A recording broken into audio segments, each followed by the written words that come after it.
역대하 14장 1절부터 6절까지의 말씀을 함께 보도록 합니다. 역대하 14장 1절부터 6절입니다. 페이지는 구약 673페이지 정도입니다.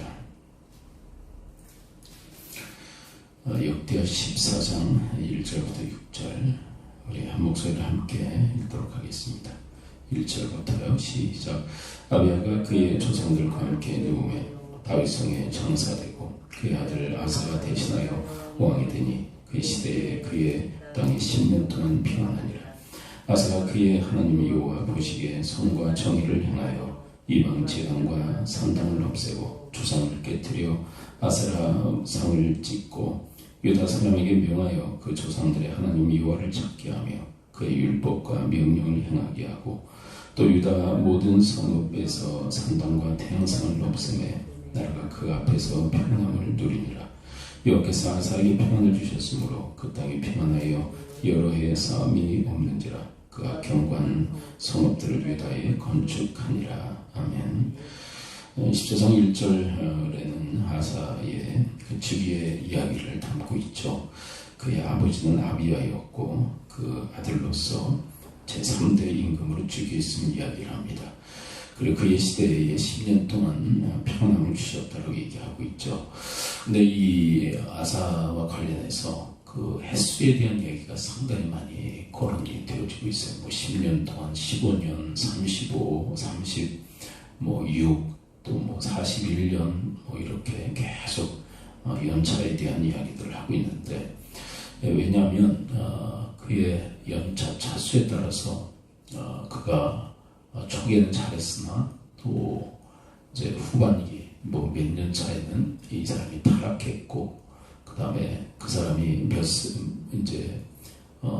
몇 년도에 이제 죽음을 맞게 되었다는 이 이야기들을 다 상세하게 이야기하는 이유가 있다면 그의 삶의 스토리가 처음에는 너무 하나님 마음에 합하고 또 합당해서 했으나 그러나 그의 어떻게 보면 그 노년이 너무나도 어이없이 무너지고 몰락하는 어떤 그런 것들에 대해서 주님께서 아주 자세히 기록을 하면서 오가는 모든 세대의 믿음의 권속들이 이 사람을 보고 어떻게 보면 거울로 삼아 자신들의 삶을 제대로 살기를 바라시는 하나님의 마음이 담겨져 있다. 그렇게 표현을 해도 과언이 아닐 것입니다. 자세한 이 기록은 이것을 남기는 이유는 후대에게 교훈을 삼기 위함이죠. 한마디로 이렇게 하지 말라는 거예요. 이렇게 하지 말아라. 사실 이런 이야기가 있죠. 자기가 경험을 해보고 깨닫는 것도 지혜다. 아주 지혜죠. 자기가 경험을 통해서. 그러나 남의 경험을 보고 깨닫는 것은 더 큰 지혜다. 그런 얘기를 해요. 하나님께서는 우리가 이런 아사와 같은 그런 삶의 족적을 또 같이 겪으면서 깨닫게 된다면 그것도 지혜겠죠. 그러나 이런 아사의 이 삶의 행적을 우리가 살피면서 이건 이렇게 해야 되겠다. 이 부분은 이러면 안 되겠다라는 것을 깨닫는 것은 더 큰 지혜이죠. 그래서 말씀이 우리에게 주는 참 귀한 은혜가 뭐냐면 말씀을 통해서 우리가 지혜를 얻게 된다는 것이 얼마나 귀한 일인지 몰라요. 자, 2절에 보면 하나님의 평가가 나와 있죠. 2절 계속 아사에 대한 평가가 계속 기록이 되어져 있어요. 14장 2절 이 부분 함께 읽어볼까요? 역대 14장 2절 시작. 아사가 그의 하나님 여호와 보시기에 선과 정의를 행하여 하나님 보시기에 선과 정의를 행했던 한마디로 얘기했는데 합당한 그런 인물이었다. 근데 계속 교훈이 남잖아요. 그의 인생 스토리를 우리는 너무 잘 알고 있기 때문에. 그리고 이런 아사의 모든 인생 스토리를 다 알고 계신 하나님께서 얼마나 안타까워하셨을까. 이런 인물이었는데. 그렇죠? 이런 인물이었는데 그래서 그 타락했을 때에도 하나님께서 그를 향해서 포기하시지 않고 열심을 다해 그를 돌이키기 위해서 얼마나 애를 쓰십니까? 근데 문제는 뭐냐면 인간에게 자유의지가 있거든요. 하나님 아무리 그렇게 하셔도 인간이 노하면 그냥 안 되는 거예요. 하나님이 돌이키시려고 했으나 돌이키지 않는 그 아사. 근데 이 본문에 보게 되면 이 초창기 이 아사는 여호와 보시기에 합당히 행했다. 선과 정의를 행했다. 그렇다면 그 선과 정의는 뭘까요? 3절을 볼까요? 하나님 보시기에 합당한 선과 정의의 모습은 3절 함께 읽어봅니다. 시작. 이방 제단과 산당을 없애고 주상을 깨뜨리며 아세라 상을 짓고 하나님이 아주 가증히 여기시는 우상을 타파해버리는, 우상을 파괴해버리는. 이것과 연관해서 또 5절에서 또 이것을 강조하고 있죠. 네, 이런 제단, 이방 제단, 산당, 주상을 깨뜨리고 아세라상을 깨뜨릴 뿐만 아니라 또 이 남유다 백성들이 섬겼던 이런 우상들을 타파했다고 5절 또 봅니다. 가증한 것들. 5절 시작. 또 유다 모든 성읍에서 산당과 태양상을 없애며 내가 그 앞에서 평안함을 누리니라. 네, 산당, 태양상은 다 우상과 관련된 것. 하나님이 가증히 여기시는 것을 다 파괴해버리는. 왜 그러냐면, 왜 이런 일들이 일어나냐면, 이 아사에 대한 중요한 이 정의가 뭐냐면, 전심으로 하나님을 향했던 사람이었다는 거예요. 향했던 사람. 과거형이죠. 이게 하나님 마음에 제일 아픈 그 부분이에요. 전심으로 하나님을 향했다. 근데 하나님을 전심으로 향하게 되면 하나님과 동일한 동질성의 어떤 성질을 갖게 돼요. 우리가 하나님이 가증히 여기시는 것을 똑같이 가증히 여기게 됩니다. 그래서 이걸 파괴해버리는 거예요. 가증하기 때문에. 그리고 4절을 볼까요? 4절에 보면 그의 영적 리더십 백성들에게까지 발휘했다고 얘기를 하고 있죠. 이것이 여러 번 포착이 되어지고 있어요. 이것이 여호와 보시기에 선과 정의예요. 14장 4절 함께 읽습니다. 시작. 유다 사람에게 명하여 그 조상들의 하나님 여호와를 찾게 하며 그 율법과 명령을 행하게 하고. 네, 이것은 자기만 한 것이 아니라 유다 백성들, 지금 남유다를 다스리고 있기 때문에 백성들에게까지 이 영향력을 행사하고 있다. 여호와 하나님을 찾게 만들고 그리고 하나님 말씀을 행하도록 그렇게 백성들을 이끌었다.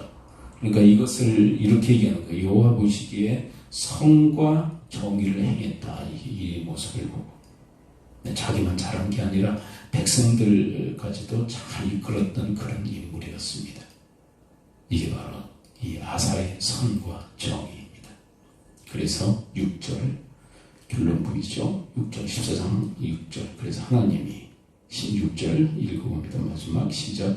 여호와께서 아사에게 평안을 주셨으므로 그 땅에 평안한 여러 해 싸움이 없는지라. 그 견고한 성읍들을 위하여 건축하니라. 계속 이제 평안. 하나님의 그 평화가 이 아사에게 있었다. 근데 아사가 왜 이런 평화를 하나님께로부터 누렸는가? 여호와 보시기에 선과 정의를 행했기 때문이다라는 얘기를 계속해요. 근데 아이러니하죠. 근데 그 평화 때문에 사실 이 사람이 또 몰랐게 하나님이 주신 그 은혜 때문에 참 하나님도 그래서 골치 아프실 것 같아. 사람에게 평화를 주는 그 평화 때문에 사람이 타락하니까 이건 평화를 줘야 되는지 고난을 줘야 되는지. 사실 이 전반적으로 이 아사를 잘 알잖아요. 20년의 평화의 그 시절에 이 사람이 몰락한 거거든요. 평화했대. 근데 이 평화의 그 복을 받기에 합당하기에 평화를 줬는데 사실 이 평화 때문에 타락한 인물, 아사거든요. 참 하나님은 참 골치 아프실 것 같아요. 사람 다루는 게. 평안을 주면 타락하고 그리고 고난을 주면 참 가슴 아파하시고.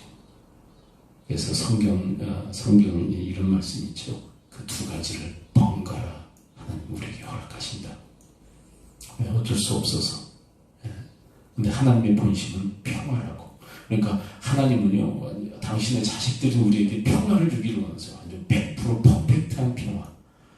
근데 그 평화를 주셨다간 이 사람들이 타락하기 때문에, 당신의 자식들이 타락하기 때문에 어쩔 수 없이 고난을 허락하신다. 우리 인생 속에는 고난과 평화가 번갈아 가면서 일어나고 있다. 여러분, 평화의 시대에 타락한 인물들이 적지 않아요. 여러분, 다윗 같은 경우도 그 사울의 추격을 피하여 도망다니던 그 꽃다운 20대 청춘에는 타락하지 않았거든요. 근데 왕이 돼서 태평성대를 구가할 때 그는 타락해요. 평화의 시대에. 그래서 어떤 분은 그런 얘기를 합니다. 고난을 견디기보다 더 힘들고 어려운 것은 평화를 감내하는 것이다. 평화의 시대를 감내하는 게 더 힘들고 어렵다는 것. 왜요? 타락에 적합한 그런 환경이 된다는 거예요. 타락에. 그래서 참 하나님도 골치 아프시겠다. 사람이 이게 만만치 않거든요. 이게 죄성 가지고 있는. 언제 또 교만할지 모르는.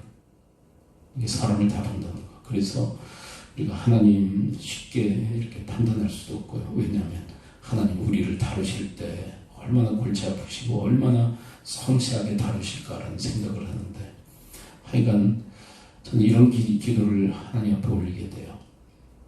뭐냐면 하나님 평화의 시대에도 하나님 사랑하는 그 사랑함을 늘 유지할 수 있는 그런 믿음의 사랑. 왜냐하면 평화의 시대에는 여러분, 고난의 때는 고난 때문에 그냥 저절로 기도하잖아요. 근데 평화의 때는 사랑하는, 하나님을 사랑하는 자만이 기도해요. 평화의 때는 고난 때문에 기도하는 게 아니거든요. 근데 뭐가 고난이 있어요, 평화의 시대에. 근데 여러분, 사람 잘 아시잖아요. 우리가 사람으로 살아봤기 때문에.